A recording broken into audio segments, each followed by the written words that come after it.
الحمد للہ رب العالمین الرحمن الرحیم مالک یوم الدین ایاک نعبد و ایاک نستعین اہدنا الصراط المستقیم صراط الذین انعمت علیہم غیر المغضوب علیہم ولا الضالین آمین۔ ایاک نعبد و ایاک نستعین، ہم تیری ہی عبادت کرتے ہیں اور تجھ سے مدد چاہتے ہیں۔ حضرات، یہ جو زمانہ ہے، یہ زمانے میں عورتوں کا بھی بہت اہم کردار ہے۔ ہم دیکھتے ہیں دنیا تو ایک سے ایک اعلیٰ سے اعلیٰ وجود کا انتظار کر رہی ہے، خود تو ایسا بننے کی کوشش کسی کے ذہن میں نہیں، مگر انتظار تو سب کو ہے کہ امام مہدی آ جانا یا کوئی ایسا وجود آ جانا جو ہمارا نجات دہندہ ہو، ہم کو نجات دلا سکے۔ مگر یاد رکھو، یہ وجودہ بھی جو بھی آنے والا ہے وہ ماں کی پیٹ سے پیدا ہو کے آنے والا ہے، کوئی آسمان سے تو اتر کے آنے والا نہیں وجود۔ تو لہٰذا کیونکہ یہ جو مغربی دنیا ہے عورتوں کو صرف پیسے کمانے کا ایک ذریعہ بنا کے رکھی یا ہوس پوری کرنے کا ایک ذریعہ، اس سے ہٹ کے ان کے پاس کوئی ویلیو نہیں ہے، عورت پہ کوئی ویلیو نہیں۔ مگر یہ دین اسلام ہی ہے کہ دین اسلام نے عورتوں کو وہ مقام و مرتبہ دیا کہ جس کے اوپر لاکھوں سال درود و سلام بھیجے تو بھی ان کا حق ادا نہیں ہو سکتا۔ ایسے وجودوں کو دین اسلام نے ایسے عورتوں کو ایسے مقامات عطا فرمائے کہ لاکھوں سال بھی ان پہ درود و سلام بھیجے تو ان کا حق ادا نہیں ہو سکتا۔ تو وہ کیا ہے؟ یعنی اپنی پیٹ سے نیک نیک وجودوں کو پیدا کرنا۔ آپ دیکھیں گے اسلام کی ایک ایسا دور گزرا، ایک شاہانہ دور گزرا جس میں مسلمان حاکمان نہیں بلکہ اولیاء اللہ کی کثرت تھی، ولیوں کی کثرت تھی۔ کس وجہ سے تھی؟ ماؤں کی پاکی کی وجہ سے تھی، نیک ماؤں کی وجہ سے تھی۔ نیک مائیں جو اللہ کے دربار میں اپنی نیکی کا مطالبہ کیا کرتے تھے معلوم؟ یا اللہ میری اس نیکی کے بدلے میری اولاد کو ولی بنا، میری اولاد کو ولی بنا۔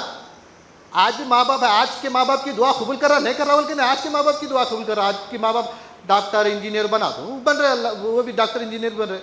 مگر ایک زمانہ تھا جو اپنے اولاد کو ولی بنانے کی دعائیں کرتے تھے، جس کی وجہ سے بندے نواز کا جیسا وجودہ پیدا ہوتے تھے، خواجہ غریب نواز کے جیسے وجودہ پیدا ہوتے تھے۔ تو اب ایک کیونکہ ولایت کا کانسیپٹ پوری دنیا کے مسلمان سے وہ ہٹ گیا، مگر اس خانقاہ میں کم سے کم ایک گلشن اولیاء، یہ اس دربار کیا بولے؟ گلشن اولیاء۔ تو گلشن اولیاء وہ تو خبر میں اٹھ کے آ کے ٹھہرے کیا با؟ نہیں، ماں کے پیٹ سے پیدا ہوئے، مگر نیک ماں کے پیٹ سے پیدا تو وہ اولیاء اللہ کی طاقت ان کے اندر کام کری۔ تو بہرحال آج جو عورتیں ہیں جو حضرت قبلہ عالم کو جس کو دامن ملا یا حضرت قبلہ کا وجود جس کو سمجھ میں آیا، تو وہ عورتیں اللہ کے دربار میں دعائیں کریں کہ اللہ ہمارے پیٹ سے ولیاں پیدا ہو، یا ہماری اولاد سے حضرت قبلہ کے دربار میں جا کے یہ دنیا کی منتیں نہ کریں، بلکہ حضرت قبلہ عالم آپ کی جو بھی نیکی کر رہے اس کے بدلے یا اللہ میری اولاد سے حضرت قبلہ عالم میری مطلب اللہ میری اولاد سے دین کا کام لے، میری اولاد کو ولی بنا۔ حضرت قبلہ عالم آخری ایام میں یہ سب لوگ گواہ ہیں اس وقت کے لوگ کہ جو بھی کوئی خدمت کرتا تو حضرت قبلہ کی زبان سے سوائے اللہ دین کی خدمت لے با، اس سے ہٹ کے دوسری دعا نہیں نکلتے تھے، اللہ دین کی خدمت۔ تو اس سے بڑا کون سا کام ہوگا دنیا میں؟ اس سے بڑی کوئی خدمت ہو سکتی کیا دنیا میں؟ تو آج جو یعنی آج خالی دین کی خدمت بولے تو چندہ دے دینا بس سمجھ رہے نئے بات۔ چندہ دینے کے لیے بہت ہے دنیا میں چندہ دینے والے، خود میدان میں اتر کام کرنے والے وجودہ ہونا۔ جب وجودہ نہیں تو چندہ کس کو دیتے؟ ساری دنیا مسلمان چندہ دے رہے مگر کوئی بھی ولی نہیں بن رہا، کیونکہ چندہ لینے والا بھی ہونا نا ویسا۔ چندہ لے کے ولایت تمہاری بڑھانے والا وجود رہا تو تم چندہ دے تو ولایت بڑھتی تمہاری۔ اب ویسے وجودہ نہیں، تم چندہ دیں گے کس کو؟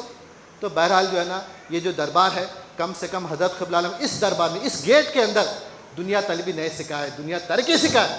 تو لہٰذا چاہے ماں ہو یا چاہے باپ ہو، کثرت سے اپنی نیکیاں کرتے جاؤ اور اللہ کے دربار میں یہی مطالبہ کرو کہ اللہ اس نیکی کے بدلے میری اولاد ولی بنے، اس نیکی کے بدلے میں جو بھی نیکی کر رہا ہوں اللہ اس نیکی کے بدلے میری اولاد سے دین کی خدمت لے۔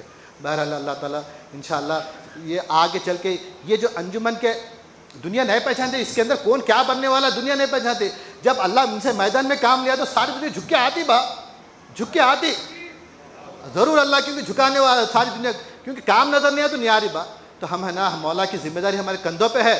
حضرت قبلہ عالم کا ہم بوجھ اٹھا لیے سے بیعت کرے سے بیعت کرے سے لوگ آئے، ہم لوگ بیعت کر لیے تو بوجھ ہمارے کندھے پہ آ گیا۔ ہم خرید لیے سے مزدوراں ہیں، ہم ٹائم ویسٹ کرتے تو گناہ میں شامل ہو جاتا، ٹائم ویسٹ کرتے تو گناہ میں شامل۔ بیکار مزدوراں ہیں تو کچھ بھی نہیں، کام پہ نہیں آیا تو دن بھر ایک ہفتہ بیکار بیٹھا تو پوچھنے والا نہیں، کام پہ آ گئے ایک دن پورے 24 گھنٹے 8 گھنٹے کا ٹائم ہے، مالک جاتے سو جا رہا، مالک جاتے بیکار بیٹھ جا رہا، تو اللہ کے پاس پوچھے اس کی کیسا تو ہے نا، تو پیسے پورے لے رہا، کام ہے نا 2 گھنٹے کام تو ٹائم ویسٹ کرا، 2 گھنٹے کا ٹائم ویسٹ کرا، حالانکہ کام قبول نہیں کر کے 1 مہینہ بیکار بیٹھا تو اللہ پوچھنے والا نہیں تھا، مگر کسی سے وعدہ کر لیا، ہاں صاحب تمہارا کام کرتا ہوں، صبح 10 بجے سے شام کے 5 بجے تک کام کرتا ہوں، مالک چلے گا 2 گھنٹے ویسٹ کر دیا، اس نے سو گیا، کیا بھی کرا، پکڑ میں آتا انہیں مالک کو تو دھوکہ دے دیا، اللہ کو دھوکہ نہیں دے سکتا۔ ایسا ہم لوگ پوری عمر کے لیے اللہ کے پاس بک گئے سو لوگ ہیں، ہمارا ایک لمحہ بھی اگر ہم ویسٹ کریں گے اللہ کے پاس پکڑ میں، بیعت نہیں کرے سو اللہ پکڑ میں نہیں، پھر بیعت نہیں کرے سو اللہ کے پاس اتنی پکڑ ہی نہیں، انسان کی ڈیوٹی رہتی۔ تو اس طرح کیا ہے، بیعت نہیں کرنے والے کے اوپر ذمہ داری نہیں، مگر بیعت جو کرنے والا اس کے اوپر ذمہ داری ہے۔ ان اللہ و ملائکۃ یصلون علی النبی یا ایھا الذین آمنوا صلوا علیہ وسلموا تسلیما، اللہم صل علی سیدنا مولانا محمد